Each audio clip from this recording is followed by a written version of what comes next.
사도행전 1장 4절 5절 읽습니다. 사도와 함께 모이사 그들에게 분부하여 이르시되 예루살렘을 떠나지 말고 내게서 들은 바 아버지께서 약속하신 것을 기다리라. 요한은 물로 세례를 베풀었으나 너희는 몇 날이 못되어 성령으로 세례를 받으리라 하셨느니라. 아멘. 그리스도의 영, 성령님을 그리스도의 영이라고 그러죠. 성령님은 창세전에 감추어진 하나님의 비밀, 그리스도 안에 있는 하나님 나라의 일을 완전하게 온전하게 이루어 가시는 하나님이세요. 마지막 때 자칭 성령발이라든지 거짓 성령의 역사에 수많은 무리들이 추종하더라도 하나님 나라의 일을 방해합니다. 성령님은 오직 죽임당하신 하나님의 어린 양, 그리스도의 생명, 이게 요한계시록 5장에 나타나죠. 희생당한 양 그리스도의 생명이 십자가의 생명이라는 사실을 밝히는 게 성령님이세요. 성령님은 이 십자가의 생명으로만 역사하세요. 성령님은 이 생명으로 지상교회들과 성도들을 하나님 나라 일에 초청하십니다. 이 사실은 성령님을 이해하고 영의 역사를 분별함에 있어서 참으로 중요합니다.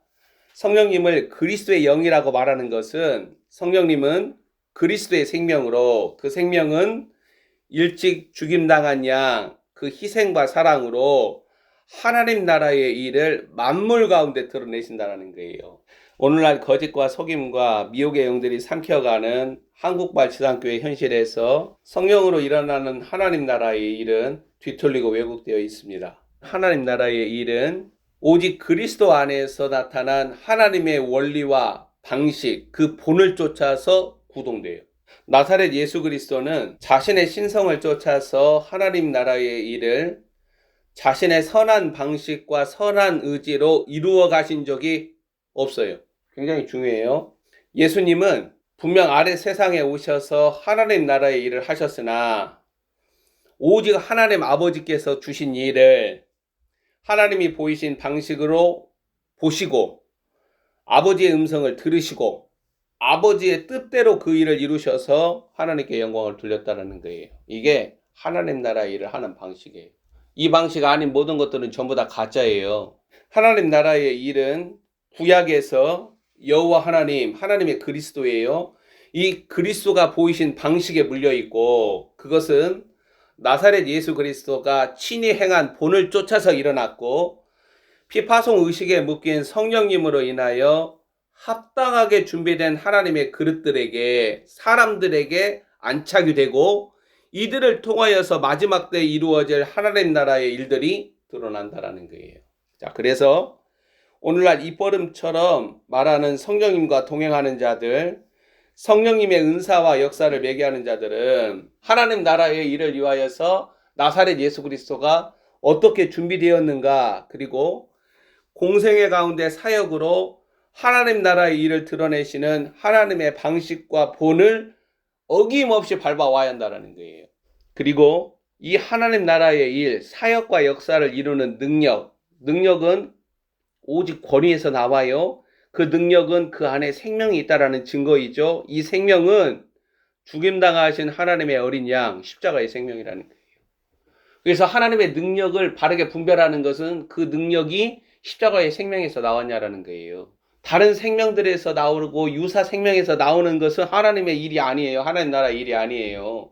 이제 우리 앞에는 모세와 같은 하나님의 종도 나타나겠지만 고라와 같은 하나님의 종들이 나타나요. 모세와 아론이 그 이스라엘 백성들이 패역함과 완악함 가운데서 끊임없이 하나님을 향하여서 저항 의지를 드러낼 때 이들이 십자가의 생명을 어떻게 드러내요? 그 모든 말들 가운데서 오직 하나님 앞에 넙죽 엎드리잖아요.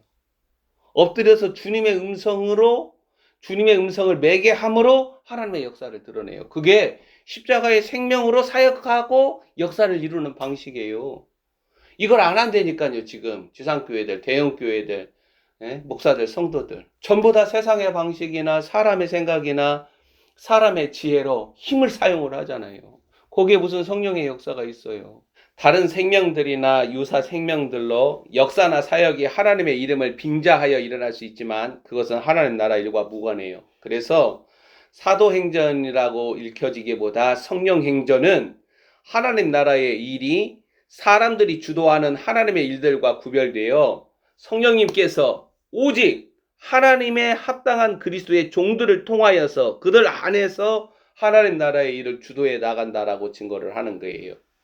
하나님 나라의 일은 본문 3절에 보면 40일이나 구체적으로 하나님의 계시를 통하여 알려지기 때문에 4절을 읽으면 사도들이라는 하나님의 그릇들에게 뭐라고 명령하시냐면 너희는 예루살렘을 떠나지 말고 높이 들리우신 주 하나님이 약속하신 성령을 기다리라는 명령이 나타나는 거예요.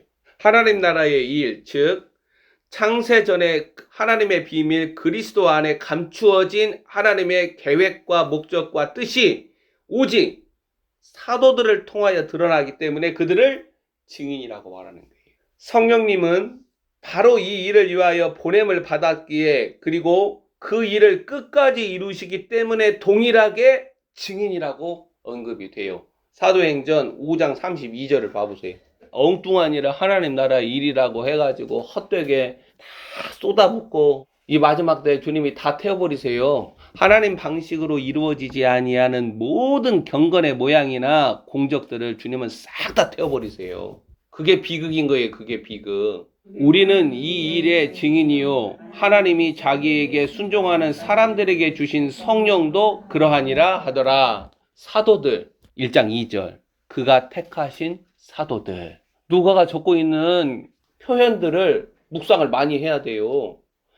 2절에 그가 택하신 사도들, 하나님께서 합당하게 여기는 자들, 이러한 자들을 하나님 나라의 일에 사용하기 위해서 너는 하나님 나라 일을 할 수 있는 자다라는 자격을 어떻게 드러내는 거예요?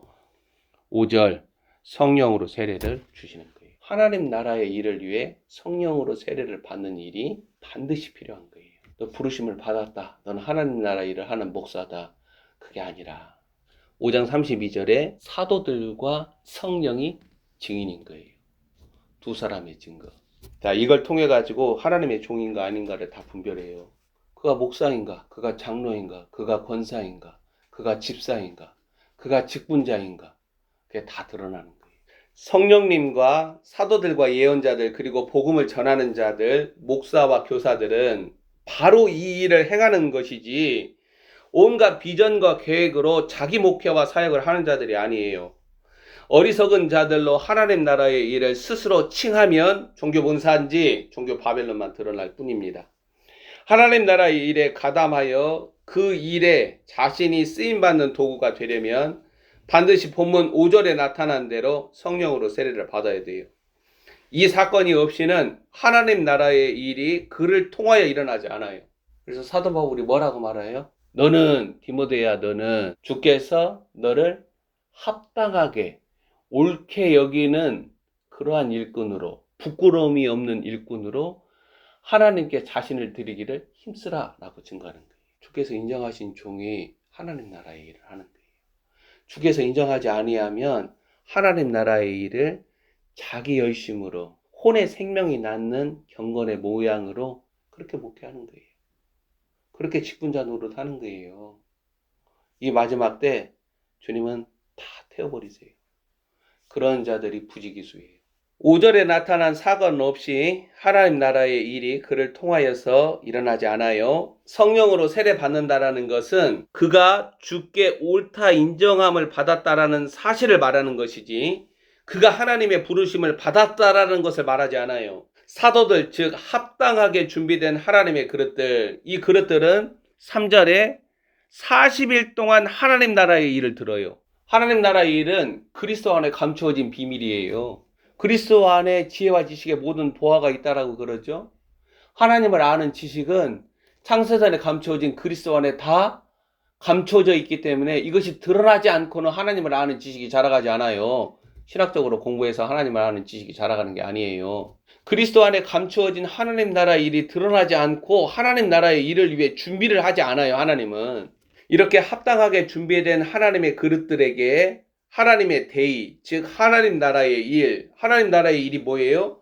창세전에 하나님의 비밀 그리스도 안에 감추어진 하나님의 영원하신 목적과 계획과 뜻이 하나님 나라의 일이에요. 그게 그리스도의 비밀이에요. 이 일을 이루는 자격 수여 성령으로 세례를 베푸시는 거예요. 이 그림을 우리가 어떻게 알 수 있느냐? 요단강가에서 하나님 아버지께서 준비하신 그릇, 사람의 아들 예수 그리스도가 세례를 받을 때 나타난 사건으로 우리에게 알려주는 거예요. 목사들이나 성도들이나 자신이 예수 그리스도를 영접함으로 말미암아 성령으로 세례를 받았다라고 주장할 수 있지만, 그렇게 해서 하나님 나라의 일을 행한다라고 말할 수 있지만, 사도행전 1장 1절에서 5절은 그리스도 안에 감추어진 하나님의 영원하신 목적과 계획과 뜻을 이루기 위하여서 하나님은 친히 자신의 합당한 그릇을 준비하시고 그들을 피파송 의식에 묶여서 파송하는데, 이에 요구되는 하나님의 행위가 5절에서 성령으로 세례를 베푸셔야 한다는 거예요. 부활하신 주님, 예수님 부활하셨다. 자신 안에 그리스도의 생명의 실체가 없으면 부활을 아무리 말을 한다 하더라도, 심지어 주 예수 그리스도의 이름을 아무리 외친다 하더라도 용과 짐승을 이기지 못해요. 용과 짐승에게 삼켜요. 그래서 성령으로 실제 세례를 받아야만 하나님 나라 일을 수행을 합니다. 그리고 그것은 오늘날 자기중심적 목회나 선교 사역을 말하는 게 아니에요. 성령님은 해마다 목사들이나 선교사들, 성도들이 기도 가운데 세워나가는 그들의 목회 계획이나 사역에 봉사하지 않아요. 성령님은 십자가의 생명으로 하나님 나라의 일을 이루는 데 파송받은 하나님이에요. 온전한 것이 올 때는 부분적으로 하는 모든 것들이 다 그친다. 왜? 그리스도의 생명의 실체로 그리스도의 영광을 드러낸다니까요. 그런 존재가 이사야 60장에서 나타나는 그리스도의 신부들이에요. 그들은 하나님 나라의 일을 해요. 목회를 하는 게 아니라, 선교를 하는 게 아니라 그리스도가 마침내 이루셔야 할 그 일을 한다라는 거예요. 그걸 하나님의 종이라고 그러는 거예요. 마지막 때 인간의 목회 계획이나 사역에 봉사하지 아니하고, 오히려 성령님은 그들이 하고 싶어하는 아젠다나 계획을 내려놓고, 성령님의 아젠다가 뭐예요? 하나님 나라 일이에요. 여기에 합당한 그릇으로 준비되도록 그들에게 십자가의 생명을 가르치고, 왜? 죽임당하신 하나님의 어린 양, 이 십자가의 생명으로만 하나님의 일을 감당할 수 있으니까, 그렇게 하나님의 생명이 무엇인가, 십자가의 생명이 무엇인가를 가르치고 십자가의 길을 배우게 합니다. 1세기 교회 지도자들의 타락이 어디서 나타나냐? 디모데 전서에 나타나요. 감독들이 타락하고, 장로들이 타락을 하고, 성도들이 타락을 하고, 사역자들이 타락하는 것은 이들이 그리스도 안에 감추어진 하나님 나라의 일을 알지 못한다라는 증거예요. 또한 하나님 나라의 일을 수행하는 그리스도의 생명, 그 생명이 뭐라고 그랬어요? 십자가의 생명이에요. 그 생명을 알지 못하기 때문에 나타난다라는 거예요. 사도 바울의 동역자 데마가 세상으로 돌아가는 일, 그리고 오늘날 목사들, 성도들, 그들이 하나님 나라의 일을, 그것을 주도해 나아가시는 성령님이 십자가의 생명으로 그 역사를 이루어 가신다라는 것을 알지 못한다면, 그 하나님의 방식에 끝까지 순종하며 걷지 않는 자들은 중도 타락하거나 육신으로 맞춰진다라는 거예요. 용과 짐승 적그리스도가 다스리는 시기에 오직 성도들은 십자가의 생명으로 주의 길을 걸어야 합니다. 십자가의 생명이 어떻게 드러나요? 자아의 생명이 죽어야 드러나요. 혼의 생명이 죽어야 드러나요. 그렇지 않으면 1세기 교회들의 타락과 사역자들과 성도들의 부패는 가장 비참하게 지상교회에서 다시 일어납니다. 성도들은 세상에 썩어질 양식을 위하여 삶을 낭비하지 말고, 주님께서 여러분 각자에게 주사 이루게 하시는 하나님 나라의 일을 양식을 삼아서 곧 오시는 신랑이신 주님의 길을 예비하는 지혜로운 자들이 되어야 합니다. 주님의 양들은 예수님께서 행하신 방식을 따라서 행한다는 거예요.